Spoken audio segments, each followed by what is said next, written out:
Morning everyone, thank you for joining me today. I am probably going to talk to you for between 5 and 10 minutes about how we set ourselves up to make great creative at Monzo and how we structure ourselves, what we do, and then I'm going to take some questions towards the end. So think of your questions or take the time to go and stand in the ever-growing coffee queue if no one wants to know anything. So we'll skip through and I'll tell you who I am. So I am Kat, I am the Growth Marketing Director here at Monzo.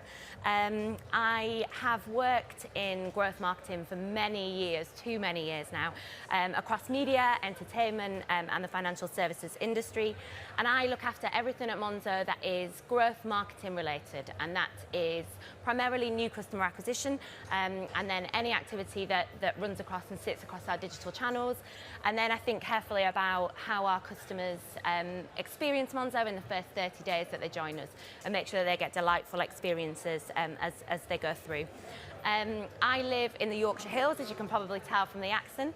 I live with my husband and my 2 children, and when you don't find me thinking about all things digital and growth, you'll find me running up and down the Yorkshire Hills, mostly to escape all of their children and the husbands and the growth marketing stuff that I do the rest of the time. So we are the bank with the hot coral card, as I'm sure many of you know, and it's our mission to make money work for everyone. We really want to make sure that we help our customers to manage their financial life and that we're transparent in how we do that, and that we actually genuinely make banking a much easier and better place for our customers. We have a great, as you can see on the screen, unprompted awareness. People love Monzo and we work with our community to make sure that that's still the case.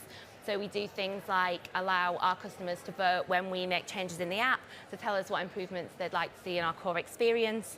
And that really helps us progress and make sure that we are doing what our customers want us to do. And as a result, we were recently voted Best Banking App at the BBA Awards, which is something that we're super proud of. So you might have seen some of Monzo's growth trajectory over the last sort of year or so. And even before that, organically, before we started to run paid marketing activity properly. And it's really enviable, the position of organic growth that we've got. And it makes us who we are, and it's something that we're super proud of.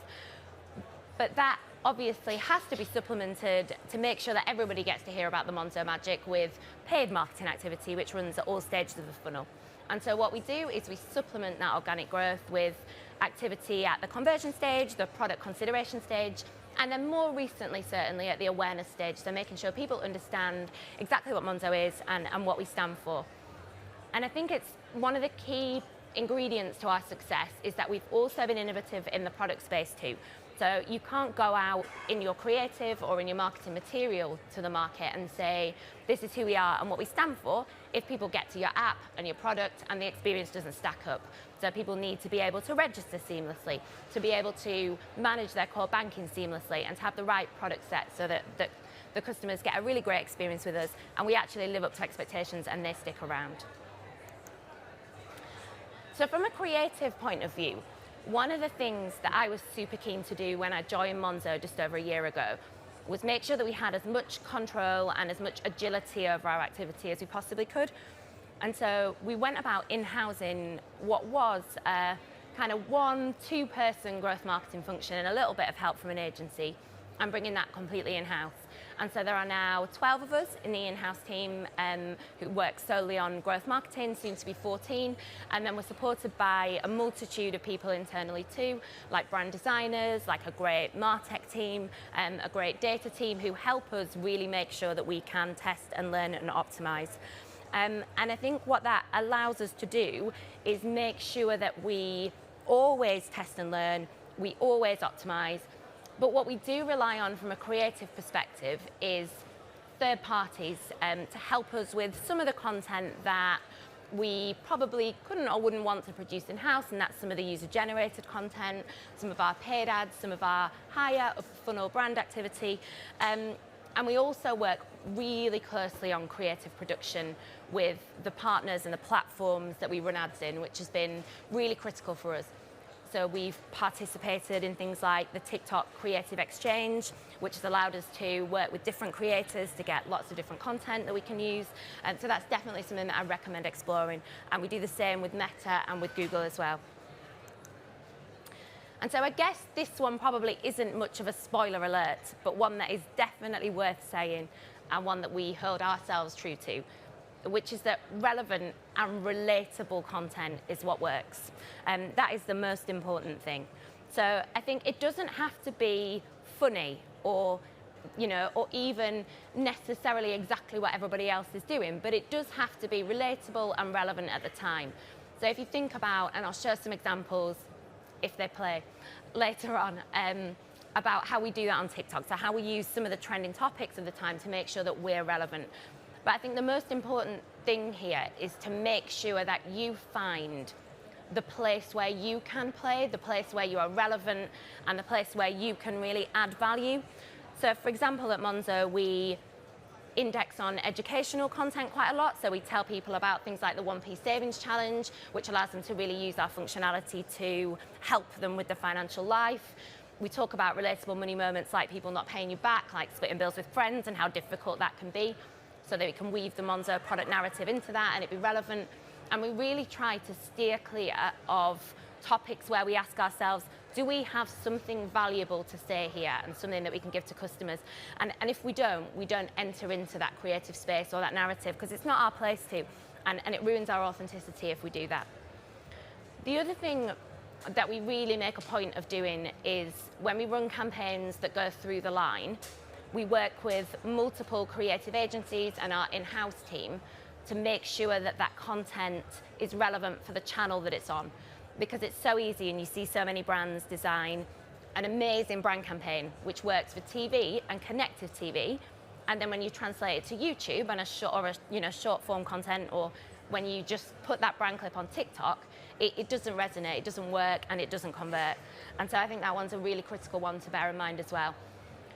And one of the things that I've learned through the years is to get everybody together at the very early stages of that campaign plan is critical, and that is all of your creative agencies, it's your in-house teams, it's the partners, so get Meta and Google and TikTok and Twitter, if you work with them in a room, to all say this is how this is going to work, this is what's important for the creative that we're running here. And then work that into your campaign briefs before you even brief the creative, because then you don't have to retrospectively fit it to channels later on. And so I guess this is a critical one. How do we know it's actually working? And so we always optimize and track KPIs that are relevant to each funnel stage. And that means that we track brand activity at the top of the funnel, very different than we track conversion activity at the bottom of the funnel. We track, in our case, new customers that we've acquired, and then we also track how those new customers are tracking, whether they're still engaged at 30 days. So whether we've made sure that we've given them good experiences in creative that they've seen, in CRM comms that they've received, to make sure that they stick around. I think making sure that your KPIs for your creative at all funnel stages is really important. I did a good deal of work when we launched TikTok, paid activity on TikTok, to say TikTok won't operate like normal channels. We can't expect to turn this on and see activations in the same way that we do for Meta, or in the same way that we do for paid search, which is such a high intent channel. And then I guess the most important learning, and it's relevant here to the bottom point, is that in some cases, you are wrong. And so actually for TikTok, it actually performs as well as, if not better, as an acquisition and a conversion channel as some of the other higher performing, high intent channels. And so I guess one of the biggest learnings for us is that you can test and learn and optimize, and what you optimize for doesn't always work. The creative doesn't resonate. You need to change something, you need to tweak something, or it works better than you expected it to, or we thought it would work for TikTok, it actually works better in Meta Reels, for example. So keep testing, keep learning. If it doesn't work, that is brilliant. That's as good as it working, because you've learned something, and you can take that learning into the next piece of creative that you use. And so on the next slide, I'm going to walk you through, hopefully, some creative examples which illustrate the kind of things that I'm talking about. If you owe me money, I can't hear them, but I'm hoping that you guys can. Perfect. Get thumbs up. Good news. Living humbly. Like, next one. 3 reasons why you need to open a Monzo bank account. You can get paid a day early, 4 p.m. on the day, before it's due. Create a savings pot in seconds and start earning interest. Get instant notifications so you know exactly what's going in and out of your account. Apply for a Monzo bank account today. Here you go again. Monzo business is different. The ease of use of Monzo is game changing for me.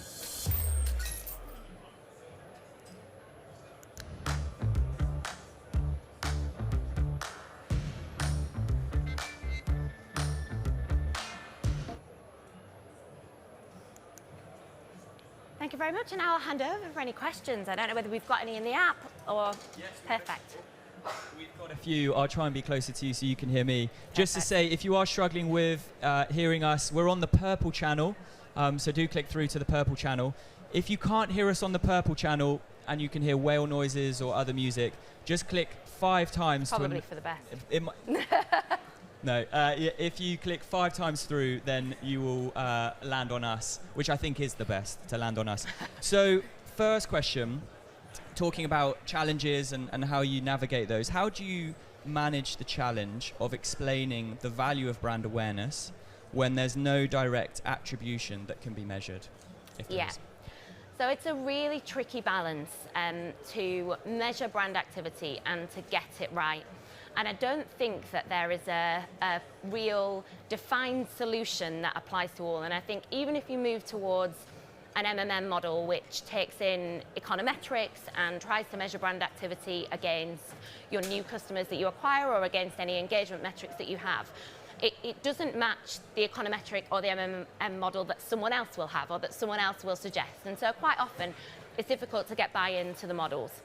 I think one of the things that we do is get people comfortable with the fact that different life stages have different metrics.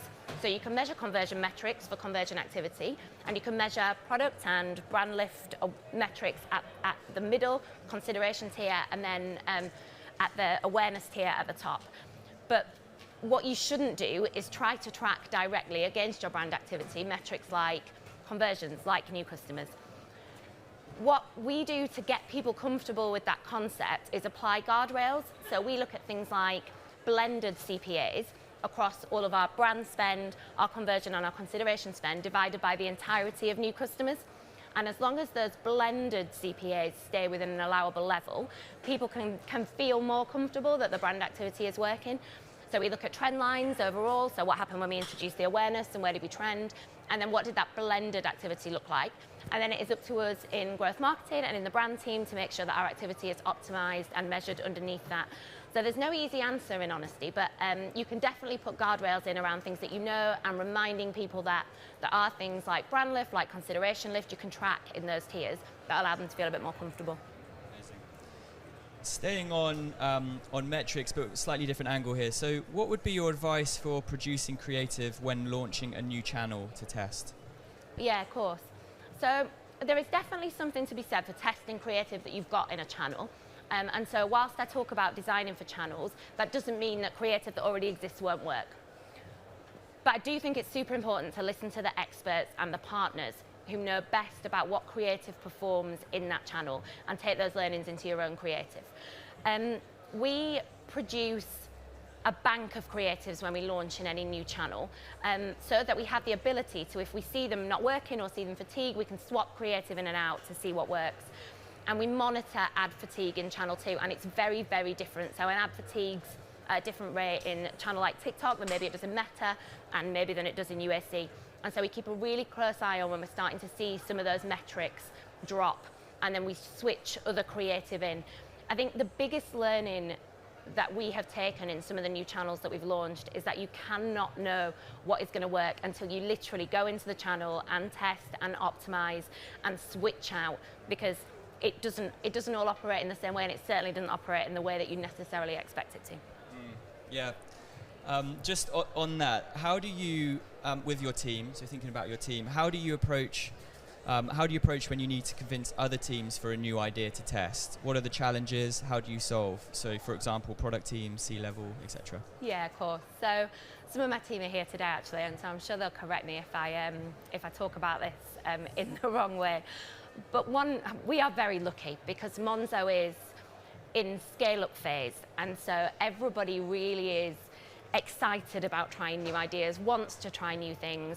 If anything, we actually have more of a challenge trying to prioritize which ideas are the good ideas and which of the new product features we should take to market in which way at the right time to customers than we do trying to say we'd like to launch this new channel. That said, the rate that we've scaled our paid marketing activity we haven't always been able to match that with the way that we've scaled our ad tech infrastructure and our data tech infrastructure behind the scenes. And so we've worked really closely with our peers in ad tech and in data to come up with really creative solutions to allow us to do that. And so that has been very much about making sure that we tell them what we want to do in an exciting and in a way that brings them along the journey, but then saying to them, can you help us do it? How do we do that? Because we've been guilty in a lot of cases of saying, we think this is the solution, we think you should just put this pixel here, or add this tracking pixel over here, or we should get this tool. And that isn't the way that you bring other teams, particularly product teams, on the journey with you. It's far better to say, we're really excited about this new channel or this new ad format here. Can you help us enable that technically in a way that is market leading? And that's where it's far better for us. Now, we wouldn't be on the brand innovation stage without, tackling a few topics such as AI. And so this question is from Mohammed.